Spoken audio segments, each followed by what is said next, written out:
What do we have next? Let's see. It's me. Yes, Scotty is on deck. Thank you, Nick, for joining us. I'll be in touch. Don't mind a hug. Thank you, everybody. 2, 23, 24. Scotty is taking his time. Good meeting you guys. Take care. Oh.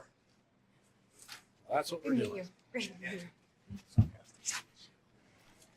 Now, good luck. If you have a trailer for You this, got good luck, two? because I can hardly find anything online about this movie. I had to dig just to find like.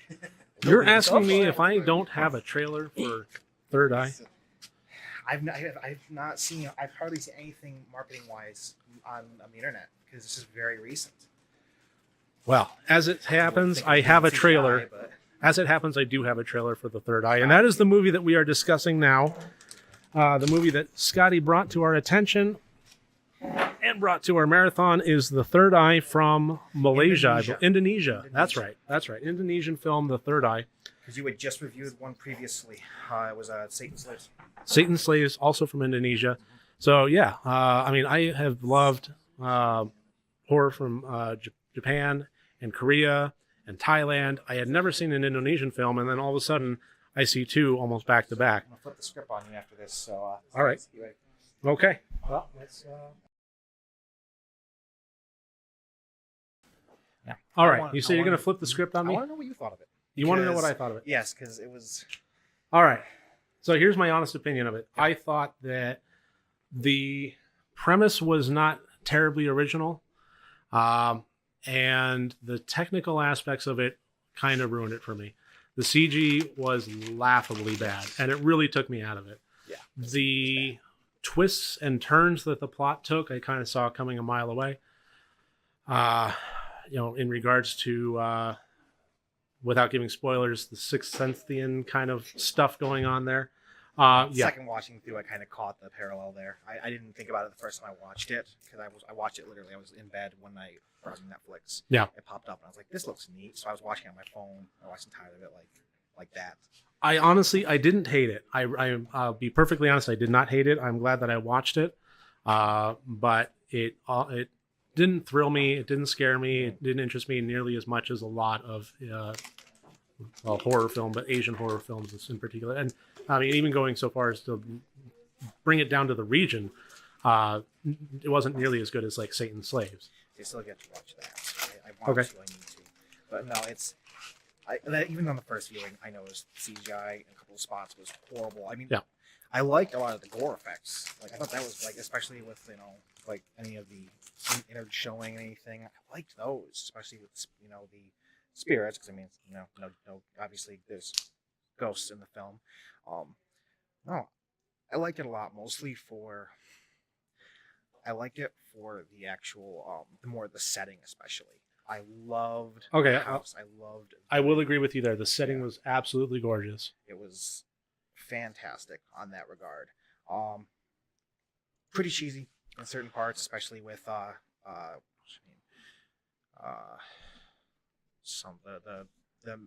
medium that they went to, Boo something, I don't remember her name. But yeah, it's hard watching it. It was getting little things pointed out that I hadn't seen, seeing on a big TV that I didn't catch on my phone screen. It's like, okay, that's hard. That's hard. I mean, I love the characters. I liked Abel. I liked her sister. I liked that her sister didn't immediately dismiss her like most people do in horror films. They just go, oh, you're just crazy. She went and was like, okay, if this is real, I want to believe you. Show me. Mm-hmm. So I liked that they were all on the same page. There wasn't as much fighting in the family as it was them united against what is going on there. Right. But yeah, no, I get it. I understand. It certainly doesn't hold up to say some of the other picks, like The Endless. It doesn't hold a candle to. It won't hold a candle to any classics. No one's going to look at this movie and be, man, this is a critical masterpiece. Right. I enjoy it for what it was. I don't know. I don't regret. I don't either. I don't regret coming across it. I'm glad I did. I thoroughly liked, as a whole, I liked it a lot. Yeah. I mean, I'm on a slightly different page, but ultimately, like I said, I didn't hate it. No, we're gonna disagree on certain things. There's certain things that I've been meaning to ask you about, like Okay, the, well, hit me with it. Okay, so and I'm not doing this to be a contrarian. No. I legitimately thought this when I saw the movie because I was already and super getting into a dark song when you mentioned it. Okay, So I watched it. I don't get the hype for the portrayal of the angel. I do not get it. really? Mm-mm. I mean, she was Okay. neat. Like she was cool. I want to But- pause this for just a second because I do want to reiterate the nature of whether or not the character sees the angel. That's spoiler territory. Yeah. But just so you know, if you haven't seen the review, the audience, You as mentioned it. we are watchers, do get to see an angel, which was kind of the point of the movie. Mhm. So go on. I don't know. I guess I've been spoiled by like being like a lot of Blizzard properties. They have a lot more grandiose portrayals of aliens, angels. With Tyrael and all them, they look more like the holy warriors that I've always heard of them as. See, and I really got the strong holy warrior sense out of the Angel in a Dark Song. I think it's just because she was a lot more simple than I was expecting. I was expecting a lot more something, or like grandiose. I was expecting something more, awe-inspiring. Like, look at this. I mean, she was cool. And I liked her, but I didn't want to say I like actively disliked her. I didn't get the emphatic, like the way you emphasize how amazing, like how cool she looked. I said and I maintain that that it is the best representation of an angel that I have ever seen put to film or TV. See, I don't know if I can dispute that because I can't think of many portrayals of angels. I mean, honestly. supernatural, but that's basically just a trench coat and some wings.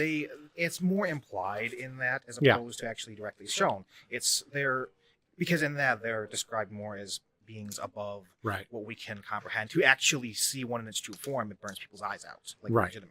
So I thought it was. I get that. I thought that there were a few aspects of that I thought really, really sold it. First of all, the pose I thought was amazing.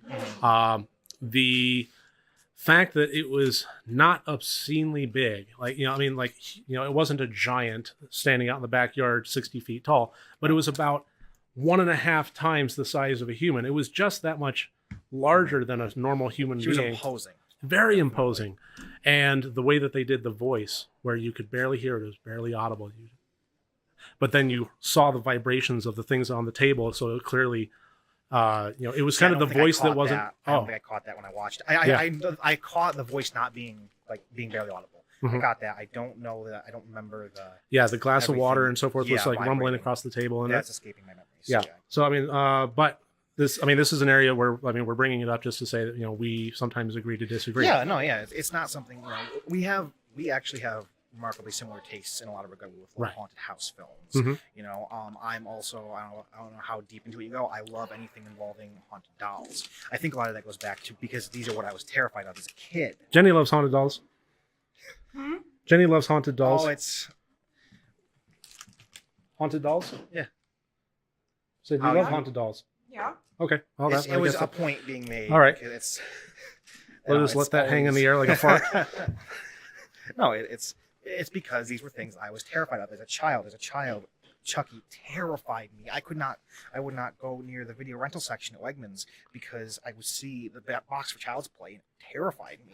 I could not. I mean, haunted houses. I love haunted house movies. I think because when I was a kid, I was always terrified of that. I was always afraid that there was a ghost. And my mother was always telling me I used to wake up screaming when I was a kid, swearing to God there was something in my room. Yeah. So these are things that affected me as a child. So as an adult, I love them. I seek them out. I think that's actually really interesting. I don't know if that rings true for other people with horror. No, it absolutely does. I mean, my first foray into horror is I was raised in a very, very religious upbringing, not Catholic, but kind of more Protestant and so forth.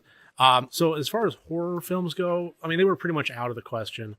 But you mentioned something that I really identify with. I would love to go to. I grew up in San Diego, and in my neighborhood, we didn't have like a Blockbuster Video, but we had a movie rental place. It was called The Warehouse at the time, and I think they folded.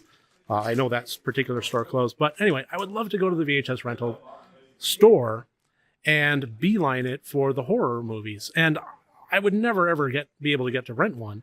But I love just looking at the boxes and looking at the box art and being scared by just the pictures of it. Like I had a strong identification with Evil Dead 2 a decade before I even actually managed to see the movie. And I love things like that. So yeah, I mean, I had this love of horror and love of being scared in that safe way, even before I was really fully exposed to it. And it took me a while. Like once I did start, like my parents did start kind of dipping my toes in. We watched The Gate. Yeah. That gave me nightmares.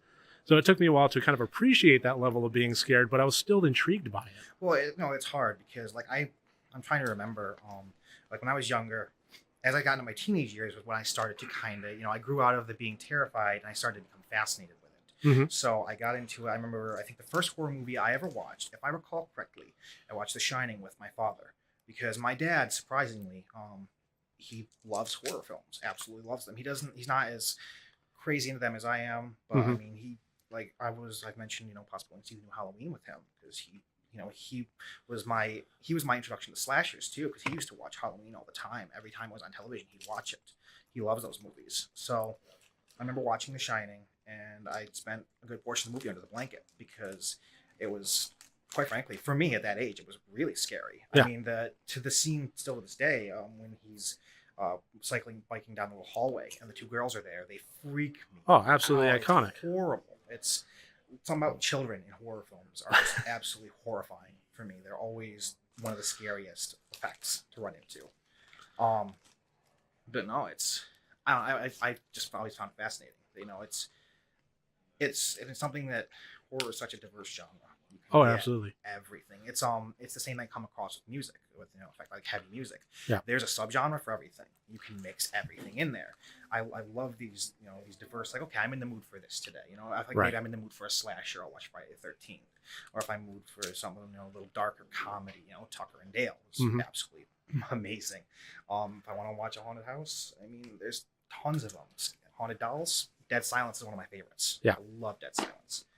But I'm a bit rambling at this point. But No, that's all right. Ramble away. Quite frankly, I mean, here's the thing.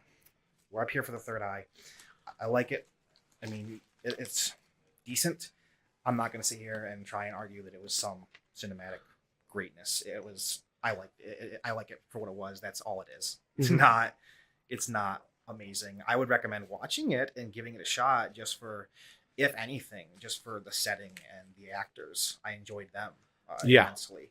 But well, I mean, that was one of my major complaints about.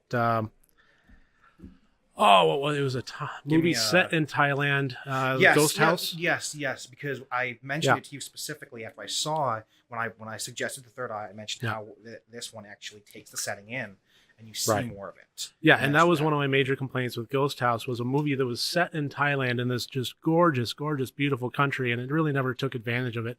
And I will say that the third eye did absolutely take advantage of the beautiful scenery of Indonesia. It was the artistry of camera shots that got me more than anything. Like, okay, so one point, it's not a spoiler, the gardener is standing in the doorway and they're talking to him. But the way that it is framed, you can specifically, the gardener is slightly off to the left, the door's open, you can see past him out to the pool. You can see the statues by the pool, the plants that are growing there.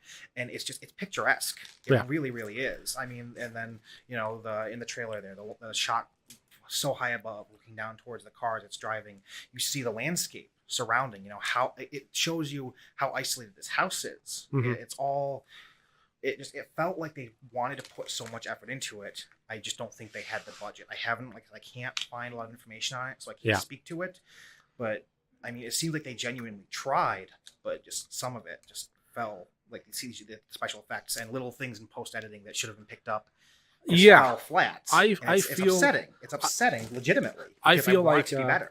I feel like while we were watching it, I brought up something that may have ruined a portion of the movie. I was laughing into the next movie about that. There was a scene where a character was wearing headphones, and the headphones were actually kind of a critical element of the plot and of the character. She was purposefully trying to drown out extrasensory stuff going on. But as it switched angles to show her dialogue between her and her sister, the headphones would be down here. And then the next angle, they'd be up here. And it kept switching. And I pointed that out. I noticed that probably on the third or fourth cut. But when I pointed it out, it just kept doing it for like And it was the funniest 2 or 3 thing minutes ever. or so. It It was hilarious. fantastic. But it was unintentional, and it completely ruins the atmosphere of the film. Yeah, that's which my bad. sucks. But it was still No, fun. it's not your bad. It was it's legitimately like, you can't ignore, especially if you're going to be reviewing movies, you can't ignore the faults. Right. They're going to be there, and if they're there, I mean, hey, this is a thing. I mean, I thought it was incredibly entertaining, but I mean, not because it made the movie better, but Mhm. it was just such an oversight. The fact that it happened and it kept happening was mind-boggling. But no, it is. Yeah. I don't know, it was decent enough. I liked it. I'm probably not gonna watch it again. Honestly, I won't. It's not gonna be one like The Endless where I'm going to come back to it. It's Right. gonna be like, oh man, I want to watch this again. I love, what more might I see on my next viewing? Because there are a lot of movies like that where you want to watch them multiple times. Like, okay, hey, I missed this last time. Oh, I missed this. There's no. All right. It's- Well, that was The Third Eye. Thank you, Scotty, for bringing that to our attention and bringing it to our marathon and discussing it with us here today.